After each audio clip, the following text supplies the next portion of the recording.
இயேசு கிறிஸ்துவின் நாமத்தில் உங்களுக்கு கிருபையும் சமாதானமும் உண்டாவதாக. கர்த்தரை மனமகிழ்ச்சியுடன் சோஸ்தரிப்போம். பாவியின் மேல் சினம் கொள்ளுகிற தேவனே சோத்திரம். எரிச்சலின் தேவனே சோத்திரம்.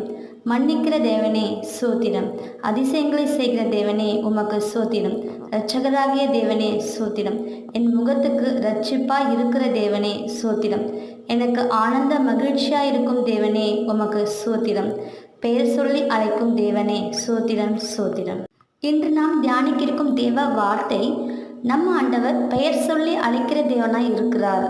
ஆதி முதலே அவர் நம்மை அறிந்திருக்கிறார். இந்த உலக தோற்றத்துக்கு முன்னரே நம்மை அவர் பேர் சொல்லி அழைத்திருக்கிறார். நம் தாயின் கருவில் நாம் உருவாகும் முன்னரே அவர் நம்மை அறிந்திருக்கிறார்.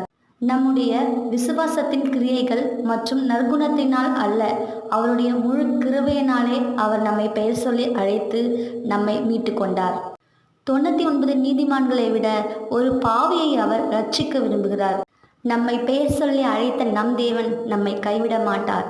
நம்மை பெயர் சொல்லி அழைத்த தேவனின் மனம் மகிழ்ச்சியாக்க இயேசு கிறிஸ்துவே மெய்யான தேவன் என்று புற ஜாதியார்களும் அனைத்து ஜனங்களும் அறியத்தக்கதாய் நாம் சுவிசேஷம் அறிவித்து ஆத்ம ஆதாயத்தை செய்வோம்.